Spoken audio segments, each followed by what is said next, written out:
வணக்கம். இந்த வீடியோ ஒரு படிப்பினைக்காக மட்டும்தான். இங்கே சொல்லப்படுற பங்குகள் எதையும் வந்து வாங்குங்க, செல் பண்ணுங்க அப்படின்ற ஒரு பரிந்துரை கிடையாது. அப்படி நீங்கள் எதாவது வாங்குறதா இருந்தால் செபி ரிஜிஸ்டர் அட்வைசர் கிட்ட கேட்டு வாங்கலாம். நான் வந்து செபி ரிஜிஸ்டர்ட் அட்வைசர் கிடையாது. நம்ம நேற்று எதிர்பார்த்த மாதிரியே நிஃப்டி வந்து கிட்டத்தட்ட ஒரு 7 புள்ளிகள் வந்து பாசிட்டிவ்ல க்ளோஸ் ஆகி நேற்று வந்து மார்க்கெட் வந்து முடிச்சிருக்கு.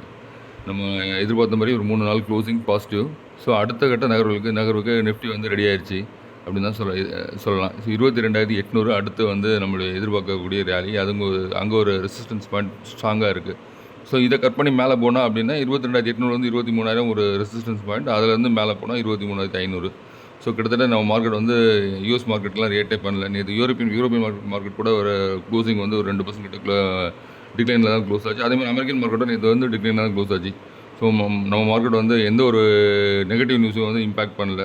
நேற்று அதேமாதிரி நிஃப்டி பார்த்தோம் அப்படின்னா அதில் வந்து ரிலையன்ஸோட கான்ட்ரிபியூஷன் ரொம்ப பெருசாக இருந்தது. நேற்று நம்ம வந்து பெரிய அண்ணன் தான் வந்து அந்த இறக்கத்தை வந்து நிப்பாட்டி வச்சுருக்கதா சொல்லலாம். 62 புள்ளிகள் வந்து நேற்று வந்து ரிலையன்ஸோட கான்ட்ரிபியூஷன் நேற்று. அதே மாதிரி நிஃப்டியோட இது பார்த்தோம் அப்படின்னா நேற்று வந்து 23 பாசிட்டிவ் கான்ட்ரிபியூட்டர்ஸ். அதேமாதிரி நெகட்டிவ் கான்ட்ரிபியூட்டர்ஸ் பார்த்தீங்கன்னா ஒரு 27 பங்குகள் வந்து நேற்று நெகட்டிவில் வந்து க்ளோஸ் ஆச்சு. அதில் வந்து Reliance, Tata Motors, Bajaj auto, Kotak bank இதெல்லாம் வந்து நேற்று வந்து பாசிட்டிவில் இருந்ததுனால நேற்று மார்க்கெட் வந்து கிட்டத்தட்ட ஒரு 7 தடவை கீழே போய்ட்டு நேற்றுக்கு வந்து 7 தடவை இறங்கி திரும்ப வந்து மேலே வந்து க்ளோஸ் பண்ணி முடிஞ்சிருக்கு.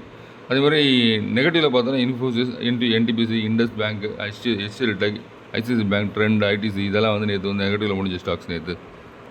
அதே மாதிரி நெக்ஸ்ட் நிஃப்டி பார்த்தோம் அப்படின்னா அது ஒரு 262 புள்ளிகள் வந்து மைனஸில் முடிஞ்சது. பேங்க் நிஃப்டி பார்த்தீங்கன்னா ஒரு 130 புள்ளிகள் வந்து மைனஸில் முடிஞ்சது.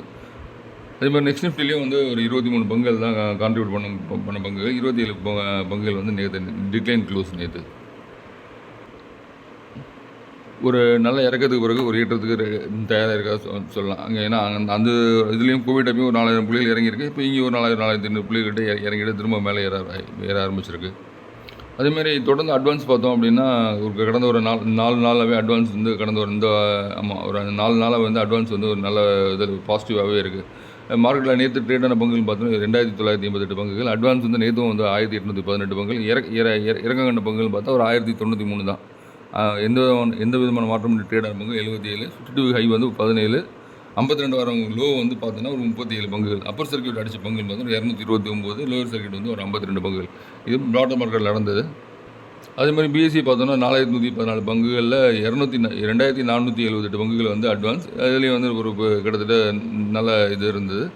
ஒரு 1,500 பங்குகள் மட்டும்தான் டிக்ளைனாக இருந்தது. இதுவும் வந்து ஒரு நல்ல ரேஞ்சு. அதே மாதிரி நம்ம அமெரிக்கன் பிரசிடென்ட் வந்து ட்ரம்ப் வந்து மெக்சிகோவும் கனடாவுக்கும் போட்ட டாரிஃப் வந்து ஒரு மாதம் தள்ளி வச்சுருக்காரு. அங்கே அதுலேயும் கொஞ்சம் சில இதெல்லாம் வந்து அவருக்கு வந்து அவங்க மார்க்கெட் அடித்ததை பார்த்து கொஞ்சம் பயந்த மாதிரி தோணுது. அதே மாதிரி அங்கே ஆட்டோ காம்பனன்ஸுக்கு இந்த மாதிரி சில பொருள்களுக்கு டாரிஃபை வந்து கம்மி பண்ணியிருக்கிறதாகவும் பேச்சு வருது. அமெரிக்கன் மார்க்கெட் கண்டினியூஸாக வந்து ஃபாலோ ஆக ஆரம்பிச்சிருக்கு. நம்ம மார்க்கெட் ஏற ஆரம்பிச்சிருக்கு. அதே மாதிரி நம்ம மார்க்கெட்டில் வந்து கேஷ் ஃப்ளோ வந்து கம்மியாக இருக்குது. ஆல்ரெடி வந்து இப்போ வந்து இன்ட்ரெஸ்ட் ரேட் வந்து 0.25 குறைச்சி வந்து மார்க்கெட்டில் வந்து மணி ஃப்ளோ பெருசாக இல்லை அப்படின்றதுனால திரும்ப மணி ஃப்ளோ கொண்டு வரதுக்காக 1,00,000 கோடியை வந்து ரிசர்வ் பேங்க் வந்து மார்க்கெட்டில் வந்து ஃப்ளோ பண்ண போகிறாங்க. அது வந்து 2 நாளில் வந்து ஃப்ளோ பண்ண போகிறதா சொல்லியிருக்காங்க. மார்ச் 12ஆம் ஒரு 50,000 கோடியும், மார்ச் 18ஆம் ஒரு 50,000 கோடியும் மணி ஃப்ளோ வந்து பண்ண போகிறாங்க. மார்க்கெட்டில் வந்து அப்போ தான் வந்து ஃபண்ட் வந்து இங்கே வந்து பரவாயில்ல கிடைக்கும் அப்படின்ற ஒரு நோக்கத்தில் ஃபண்டு வந்து வெளியில் இது பண்ண போகிறோம். அப்போ அது கொண்டு வந்தால் இன்ட்ரெஸ்ட் ரேட் இதெல்லாம் வந்து குறையக்கூடிய வாய்ப்புகள் உண்டு. அதே மாதிரி ஏப்ரல் ஒரு ரேட் கட் வந்து மார்க்கெட் வந்து எதிர்பார்க்குது. அதில் வந்து 0.50 0.750 வந்து இருக்கலாம் அப்படின்னு சொல்லி சொல்கிறாங்க. இருந்தாலும் 0.25 கண்டிப்பாக வந்து கொடுக்கக்கூடிய வாய்ப்புகள் உண்டு. பார்க்கலாம் மார்க்கெட் எப்படி இருக்குன்னு. அதே மாதிரி போன நேற்று செக்டர் வைஸ் பார்த்தீங்கன்னா செக்டர் வைஸ் எல்லாமே வந்து ஓரளவு வந்து நல்லா இருந்தது. கிட்டத்தட்ட சில செக்டர் மட்டும் 0.50 அந்த மாதிரி இறக்க இருந்தது. ரியல்டி செக்டர் மட்டும் நேற்று ஒரு 1% கிட்ட வந்து இறங்கி இருந்தது. ஆனால் மேக்ஸிமம் பங்குகள் வந்து ரொம்ப பெரிய இறக்கம்லாம் இல்லை. சில பங்குகளில் வந்து நேற்று ஆல்ரெடி ஒரு 500 புள்ளிகள் ஏறி இருந்ததுனால ப்ராஃபிட் புக்கிங் இருந்தது. மேக்ஸிமம் பங்குகள் வந்து நல்ல ஒரு ரேலி இருந்தது. நல்ல பங்குகள் எல்லாமே. சில பங்குகள் விழுந்ததுக்கு காரணம் வந்து அந்த கம்பெனியோட செயல்பாடுகள் சரியில்லை அப்படின்ற காரணத்தால் விழுந்திருக்கும். நேற்று மார்க்கெட்டில் வந்து நிறைய பங்குகள் வந்து ஒரு ஏற்றம் கொடுத்தது. அதில் வந்து சில முக்கியமான பங்குகள் பார்த்தோம் அப்படின்னா ட்ரிவேணி டர்பன் ஒரு 14%, 15% கிட்ட வந்து ஏற்றம் கொடுத்தது. டாடா அந்த மாதிரி டிஃபென்ஸ் ஸ்டாக்ஸ் எல்லாமே நேற்று வந்து ஒரு நல்ல ஒரு ஏற்றம் கொடுத்தது. டேட்டா பேட்டர்ன்ஸ் ஒரு 15%, ஐநாக்ஸ் விண்ட் ஒரு 11%, ஷாம் மெட்டாலிக்ஸ் ஒரு 9%, ரட்டன் இந்தியா பவர் ஒரு 9%, சன் ஃபார்மா அதே மாதிரி சன் ஃபார்மா அட்வான்ஸ்டு ஒரு 8% கிட்ட இருந்தது. ஆனந்தராஜ் ஒரு 8% கிட்ட இருந்தது.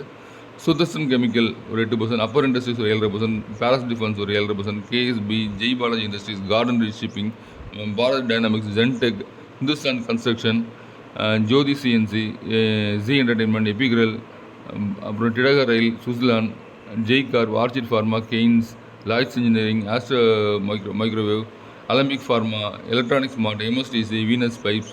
ஸோ இதெல்லாம் வந்து நேற்று வந்து ஒரு ஏற்றம் கொடுத்தது. மசாகண்டக் அந்த மாதிரி 4% கிட்ட ஏற்றம் கொடுத்த பங்குகள்.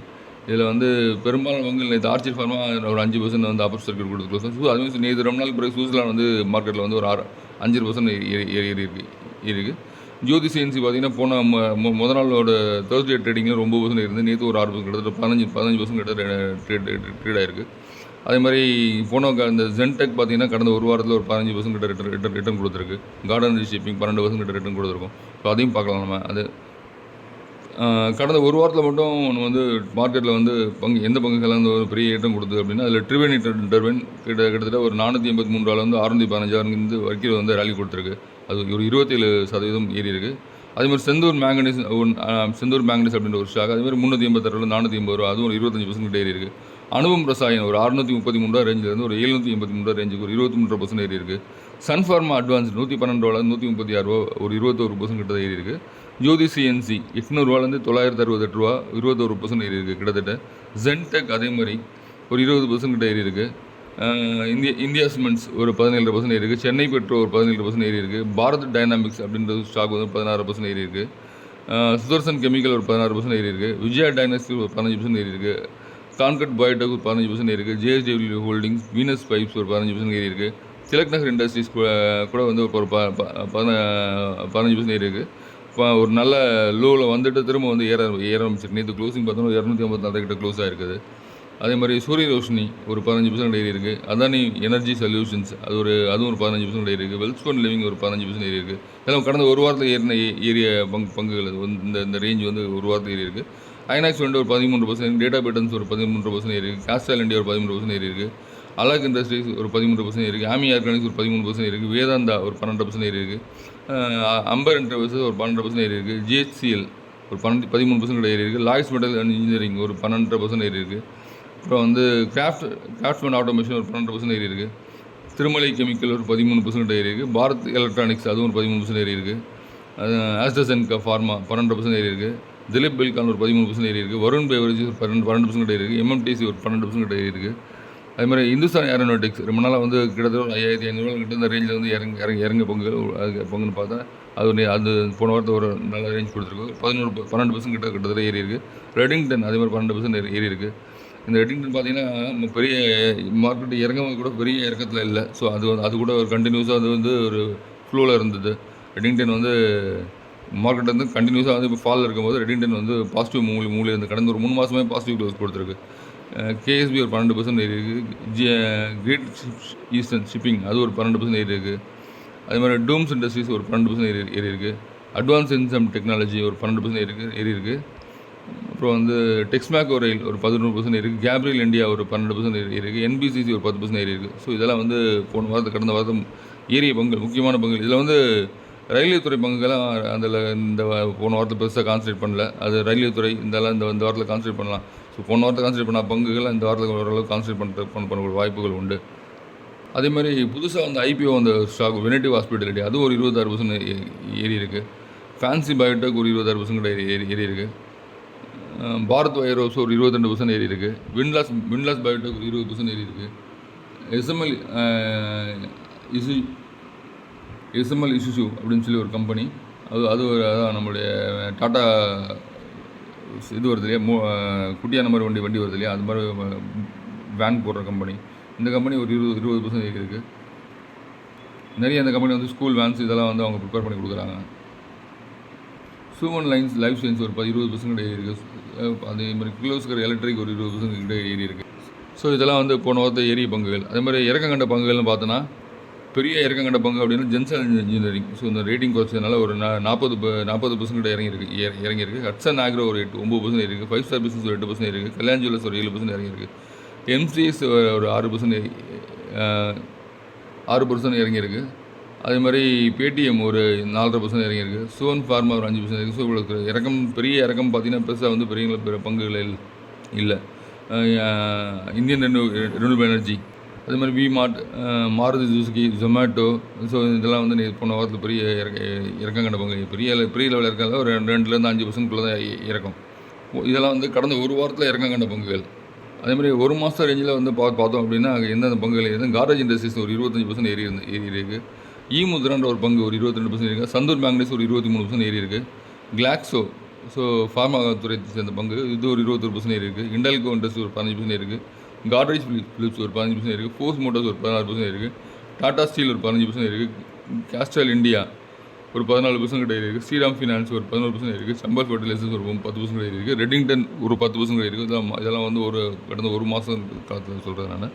ஆர்த்தி ஃபார்மா லேப்ஸ் ஒரு 10% கிட்ட இருக்குது. ட்ரிவேன் டபுள் ஒரு 8% கிட்ட இருக்குது. ஸோ இது வந்து இதெல்லாம் வந்து கடந்த ஒரு மாத காலத்தில் நடந்த இது. ஸோ அடுத்த வாரம் வந்து மார்க்கெட் 22,800 நோக்கி பயணத்தை ஆரம்பிக்கும். அந்த 22,800 ரெசிஸ்டன்ஸ் உடச்சி மேலே போகிறத பார்க்குறது தான் வந்து நம்மளோட அடுத்த கட்ட வேலை. அந்த 22,800 உடச்சது அப்படின்னா ஸோ 23,000 வரைக்கும் போயிட்டு 23,500 போகலாம். ஸோ நம்ம மார்க்கெட் வந்து எப்படி ரியாக்ட் பண்ணுது, எப்படி வந்து அந்த நிஃப்டியோட புள்ளிகள் நகரப்போகுது அப்படின்றது அடுத்த வாரத்தில் பார்க்கலாம். நிறைய பங்குகள் வந்து வாங்கக்கூடிய வாய்ப்புகள் ரொம்ப அதிகமாக இருக்குது. இந்த விலை குறைந்த பங்குகளை வந்து உங்களுக்கு எந்தெந்த பங்குகள்லாம் தெரிஞ்சிருக்கோ வாங்கலாம். இது வந்து வாங்கக்கூடிய டைம். ஓகேவா? ஓகே, பாய். தேங்க்யூ.